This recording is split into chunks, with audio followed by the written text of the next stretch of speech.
Hello दोस्तों, SG classes में आप सबका स्वागत है। एनटीपीसी की 16 तारीख की सेकंड शिफ्ट में जो जीके के क्वेश्चन आए हैं वो आज मैं आपको सोल्व करवाऊंगा। पहला क्वेश्चन हमारे सामने है, चोल साम्राज्य के दौरान ब्राह्मणों को उपहार में दी गई भूमि को क्या कहा जाता था। तो चोल साम्राज्य के टाइम में ना ब्राह्मणों को एक भूमि दी जाती थी, उसको हम क्या कहते थे, ब्रह्मादे। ओके, तो चलो दोस्तों आगे बढ़ते हैं अगले क्वेश्चन पे। अगला क्वेश्चन हमारे सामने, लेकिन उससे पहले मैं आपको बता दूं, तो अगर ये क्वेश्चन आया तो इससे मिलता जुलता क्वेश्चन आपको और भी देखने को मिलेगा, जैसे कि पल्ली चंदम, ये किसको बोलते हैं। ये बोलते हैं जब जैन संस्थानों को भूमि दान की जाए। जब जैन संस्थान को भूमि दान करते हैं तो पल्ली चंदम बोलते हैं। और शाला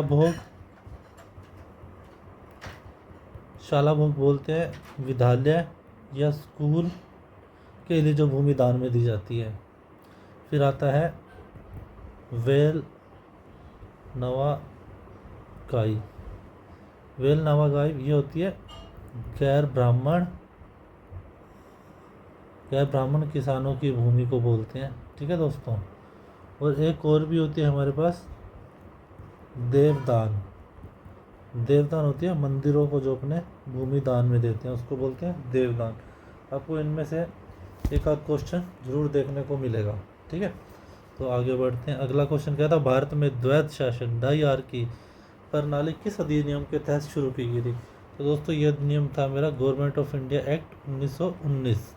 ठीक है, अभी पिछला वीडियो आपने देखा होगा तो उसमें भी अपने आर्टिकल्स के काफ़ी सारे क्वेश्चंस थे और कॉन्स्टिट्यूशन के क्वेश्चन थे। अभी भी देखिए इसमें एक क्वेश्चन आ गया और एक क्वेश्चन और मेरे सामने है। संविधान का कौन सा अनुच्छेद पाकिस्तान से भारत आए व्यक्तियों को नागरिकता प्रदान करता है। तो ये आर्टिकल कौन सा है, 16, sorry article number 6। Article number 6 Bharat तो पाकिस्तान से आए लोगों को नागरिकता प्रदान करता है। अगला क्वेश्चन है, गुप्त साम्राज्य में सामंत शब्द का उपयोग किसके लिए किया जाता था। सामंत शब्द उनके लिए इस्तेमाल करते थे जो छोटे छोटे राजा थे। उन्होंने क्या किया, उन्होंने अपना समर्थन गुप्त साम्राज्य को दे दिया, और उनको वो हालांकि वह अपने राज्य में शासन करते थे लेकिन वार्षिक तौर पे कर देते थे, उसको अपने सामंत बोलते थे। सामंत किसको बोलते थे, सब ऑर्डिनेट रीजनल रूलर, यानी जो एक क्षेत्र के छोटे छोटे जो रूलर थे उनको सामंत बोलते थे। अगला क्वेश्चन है, प्रिज्म से गुजरने वाली प्रकाश के 7 रंगों में विभाजित होने की प्रक्रिया को क्या बोलते हैं, डिस्पर्शन, विक्षेपण।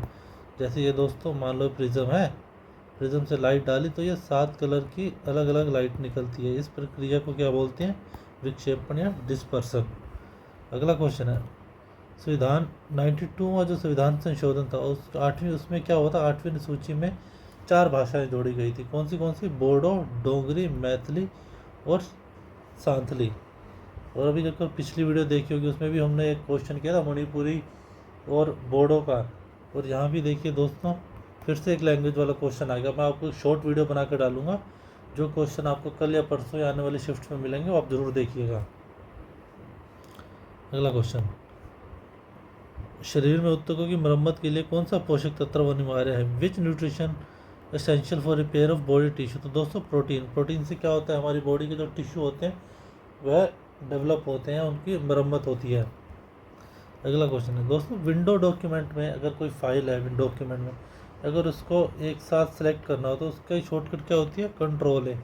अभी पिछले क्वेश्चन में भी एक शॉर्टकट की का क्वेश्चन आया था, इसमें भी है एक, मैं शॉर्ट वीडियो डालूंगा जिसमें ये सभी शॉर्टकट की रहेंगी। अब हमें पूछा है मंत्रियों का डिसेंडिंग ऑर्डर क्या है, मतलब घटते क्रम में सबसे बड़ा कौन सा मंत्री होता है, पीएम। फिर उसके बाद कैबिनेट मिनिस्टर यानी केंद्रीय मंत्री। फिर उसके बाद कौन से आते हैं, राज्य मंत्री। अगला क्वेश्चन है, क्लोरोफिल के केंद्र में कौन सा धात्विक तत्व अनिवार्य रूप से पाया जाता है। तो उसका आंसर है मैग्नीशियम। अगर हम देखें 2001 और 2011 की जनगणना के बीच मैन और वुमेन्स के बीच जो साक्षरता दर का अंतर था वो क्या हुआ है दोस्तों, वो धीरे धीरे गैप जो है वो कम हो रहा है।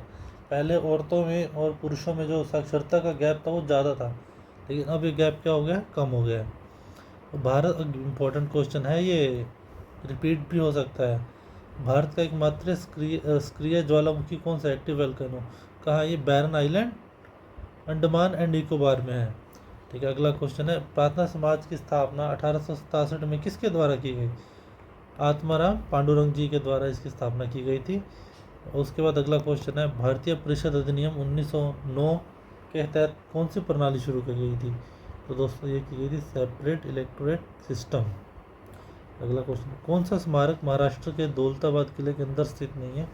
ये दोस्तों एक ऑप्शन में आंसर था, ये मुझे किसी ने भेजा है, ये इसका आंसर है। अगला क्वेश्चन, राष्ट्रीय जलमार्ग 57 असम की किस नदी पे है? तो इसका आंसर कोपिली रिवर। ओके दोस्तों, आगे बढ़ें। दिसंबर 25 में किस देश के साथ भेषज संहिता यानी फार्माकोपिया क्षेत्र में समझौता किया? तो यह लिब्रेरिया इसका आंसर है। अगला क्वेश्चन है, शुक्र ग्रह के वातावरण में मौजूद पीले बादल किस एसिड के बने हुए हैं? तो ये दोस्तों सल्फ्यूरिक एसिड के बने हुए हैं, जिसका फॉर्मूला होता है H2SO4। अब अगला क्वेश्चन आता है मेरे सामने, आर्य समाज की स्थापना किसने की? प्रार्थना समाज भी आ गया, आर्य समाज भी आ गया। तो इसकी स्थापना की थी स्वामी दयानंद सरस्वती ने। और अगला क्वेश्चन आ गया ब्रह्मा समाज। तो दोस्तों इस समाज की स्थापना वाले क्वेश्चन बहुत ही इंपॉर्टेंट है, आप देख के जाइएगा। इसका आंसर है राजा राम मोहन राय ने। इसके बाद ये which article contain provision of promoting cottage industry? Article 43, जो छोटे उद्योगों को बढ़ावा देने के लिए दोस्तों कौन सा आर्टिकल है? आर्टिकल 43।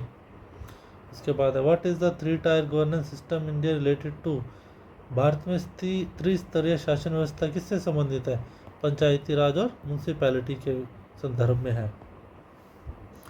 1991 के आर्थिक सुधारों का मॉडल क्या था? What was the main model of 1991 economy reform? दोस्तों इसका आंसर है LPG, लिबरलाइजेशन, प्राइवेटाइजेशन, ग्लोबलाइजेशन। दोस्तों यही वीडियो को यहीं ख़त्म करते हैं। जैसे ही मेरे पास मैथ्स रीजनिंग के क्वेश्चन आते हैं तो उनकी वीडियो भी मैं अपलोड करूँगा। आप मेरे साथ जुड़े रहिए। धन्यवाद।